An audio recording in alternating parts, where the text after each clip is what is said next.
হেই কি খবর সবার, welcome to our channel Aviotech powered by Handfilm. আপনারা যারা এখন আমাদের চ্যানেলটি সাবস্ক্রাইব করেন, আমাদের চ্যানেলটি সাবস্ক্রাইব করে নেবেন। আমি আসলে আপনাদেরকে বিরক্ত করে ফেলছি এই কথাগুলো বলতে বলতে। আসলে এটা ডিপেন্ড করে হচ্ছে আপনারা যখন সাবস্ক্রাইব করেন, যখন আমি এই সাবস্ক্রাইব নাম্বারটা দেখি তখন আমাদের ভিডিও করার যে উৎসাহটা সেটা আরও বেশি হয়ে যায়।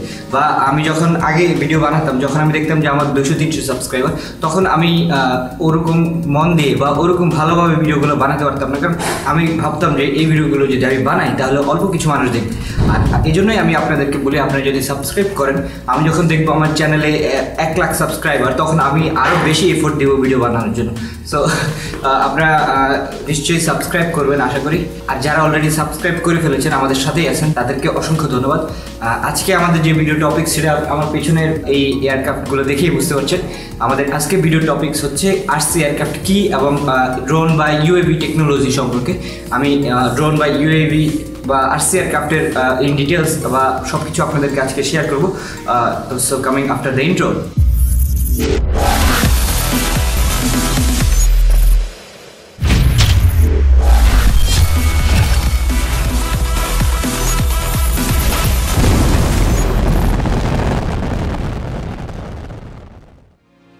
সো প্রথমে আমি বলে নিই ড্রোন বা ইউএভি এই জিনিসটা কি। ইউএভির ফুল মিনিং হচ্ছে আনমেন্ড এরিয়াল ভেহিকল।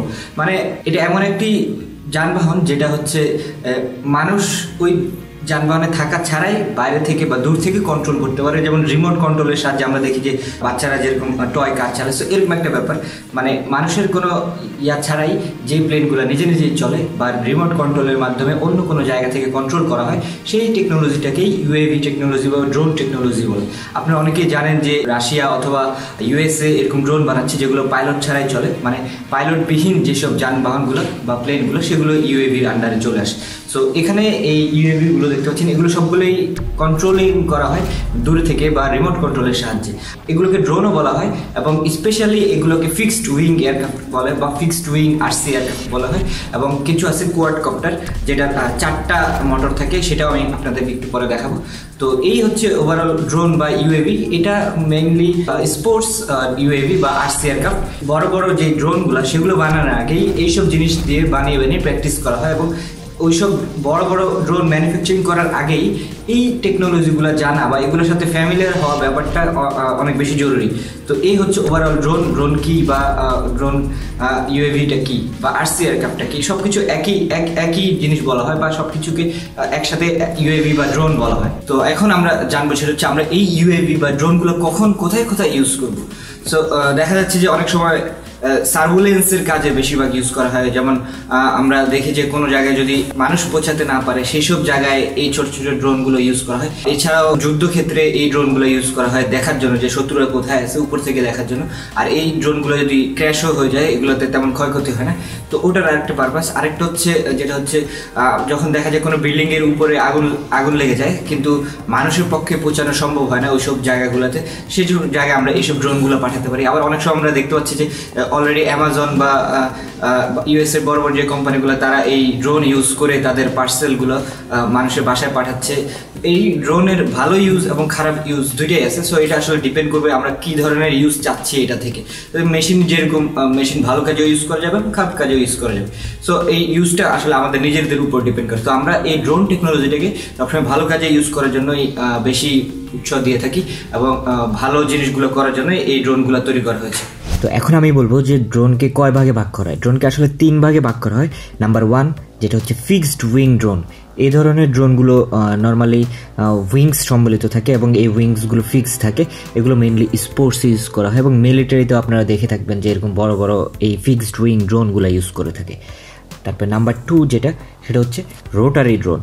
রোটারি ড্রোনটা বেশি পপুলার। এই রোটারি ড্রোনের ভিতরে যদি একটা রোটর থাকে সেটাকে হেলিকপ্টার বলে আমরা জানি, আর যদি 2টা রোটর থাকে এটাকে ডাইকপ্টার বলা হয়, আর যদি 3টা রোটর থাকে এটাকে ট্রাইকপ্টার বলা হয়, আর যদি 4টা রোটর থাকে চারপাশে এক্স আকারে, এগুলোকে কোয়াডকপ্টার বলা হয়।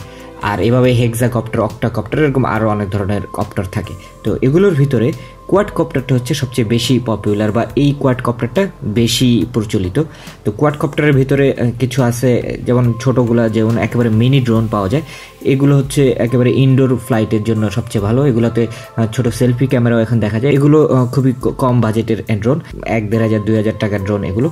তারপরে আরেক এর চেয়ে একটু উন্নত যেটা, সেটা হচ্ছে হবি ড্রোন বলা হয় ওগুলোকে। এগুলো একটু মিড রেঞ্জের ড্রোন, এগুলো ইনডোর আউটডোরেই বেশি ফ্লাই করা হয়। এগুলো আউটডোর ফ্লাইটের জন্য এই হবি ড্রোনগুলো সবচেয়ে ভালো। এগুলো মোটামুটি 5,000, 5,500, 6,000 টাকার ভিতরে এই হবি ড্রোনগুলো পাওয়া যায়। এগুলোতে ক্যামেরাও থাকে এবং মোবাইলে কানেক্ট করা যায়, FPV সিস্টেম থাকে। তারপর আরেকটা হচ্ছে, সেটা হচ্ছে প্রফেশনাল ড্রোন বা প্রফেশনাল কোয়াড। তো এই প্রফেশনাল ড্রোনগুলো একটু বেশি এক্সপেন্সিভ, যেমন DJI ড্রোনগুলো আমরা দেখে থাকি, এগুলো ফ্রেমে শ্যুটের জন্য বা এরিয়াল ফটোগ্রাফির জন্য অনেক ভালো। EVO একটা ড্রোন আছে এবং টাইফুন আরেকটা ড্রোন আছে। তো এরকম প্রফেশনাল কিছু ড্রোন আছে যেগুলো মোটামুটি এক্সপেন্সিভ, 60-70 বা 80,000, 1 লাখ, 1.5 লাখ, 2 লাখেরও ড্রোন আছে। তো এই প্রফেশনাল ড্রোনগুলোতে দিয়ে মেইনলি ভিডিও শ্যুট থেকে শুরু করে এরিয়াল ফটোগ্রাফির জন্য এই প্রফেশনাল ড্রোনগুলো ইউজ করা হয়ে থাকে। আরেক ধরনের কোয়াডকপ্টার আছে, সেটা হচ্ছে রেসিং ড্রোন, রেসিংয়ের জন্য ইউজ করা হয়। আমরা অনেকেই এখন দেখি যে বিভিন্ন জায়গায় ড্রোনের রেস করা হয়। তো এই ড্রোনের রেসের জন্য এই রেসিং ড্রোনগুলো বেশি পপুলার। বাগের কিছু ড্রোন আছে যেগুলো রেসিং ড্রোনের জন্য অনেক বেশি বিখ্যাত। এছাড়া এগুলোতে VR গ্লাস ইউজ করে এই ড্রোন ফ্লাইগুলো করা হয়। বিভিন্ন কম্পিটিশনে এই রেসিং ড্রোনগুলো ইউজ করা হয়। এগুলোর যে রোটরগুলো থাকে বা মোটরগুলো থাকে, এগুলো অনেক পাওয়ারফুল হয়ে থাকে। তো এই কোয়াডকপ্টারের এই সিস্টেমটা বা কোয়াডকপ্টারের যে ড্রোনগুলো, এগুলো আসলে অন্যান্য ড্রোন থেকে বেশি পপুলার। তো নাম্বার 3 যেটা, সেটা হচ্ছে ফিক্সড উইং হাইব্রিড ড্রোন। এই ড্রোনগুলো হচ্ছে উইংসও থাকবে এবং এগুলোতে রোটরও থাকবে। তো এই ড্রোনগুলোতে দেখতে পাচ্ছেন আপনারা উইংসও আছে এবং এগুলোর উইংসের পাশে আবার আলাদা করে রোটরও আছে। তো এই হচ্ছে 3 ধরনের ড্রোন আমরা দেখে থাকি সচরাচর: fixed wing drone, rotary drone এবং ফিক্সড উইং হাইব্রিড ড্রোন। আর আরেকটা বিষয়, আপনারা হয়তো অনেকেই কমেন্ট করছেন যে এই ড্রোন কিভাবে বানাতে হয় বা কি কি জিনিস লাগে এইসব ড্রোন বানাতে। তো আমি আসলে এই জিনিসগুলো কিভাবে করতে হবে আমার অন্যান্য ভিডিওগুলোতে আস্তে আস্তে দিব। আবার অনেকেই বলছেন যে বাংলাদেশে ড্রোন আনতে কিভাবে কি কি সিস্টেম ইউজ করতে হবে বা কি কি লাইসেন্স লাগবে, কোন ড্রোনে লাইসেন্স লাগবে আর কোন ড্রোনে লাগবে না, বা কিভাবে বাইরে থেকে ড্রোন আমদানি করতে পারি বা আমরা কিভাবে এই ড্রোনগুলো ব্যবহার করব, সেই বিষয়ে কিছু গাইডলাইন আপনারা চাচ্ছেন। তো আসলে আমি কি বিষয়ে ভিডিও বানাবো সেটা আপনারা আমাদের কমেন্ট সেকশনে জানিয়ে দেবেন, তাহলে আমি পরবর্তী ভিডিওগুলো সেই রিলেটেড বানাতে পারবো। সো এই হচ্ছে আমাদের আজকের ভিডিও, কিভাবে ড্রোন কি বা UAV বা RC এয়ারক্রাফট কি। আমার হাতেও একটা RC এয়ারক্রাফট দেখতে পাচ্ছেন।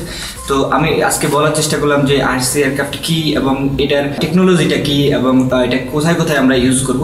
আমি আমার পরবর্তী ভিডিওতে এটার একটা সিরিজ ভিডিও বানাবো এবং পরবর্তী ভিডিওতে এই RC এয়ারক্রাফট কীভাবে বানাতে হয় এবং এগুলোর যে মেকানিজম আছে, যেখানে মোটর আছে, তারপরে এই কন্ট্রোলিং সার্ফেসগুলো আছে, এখানে যে ইলেকট্রিক্যাল সিস্টেমগুলো আছে, এইসব নিয়ে আপনাদেরকে দেখাবো আমার পরবর্তী ভিডিওতে।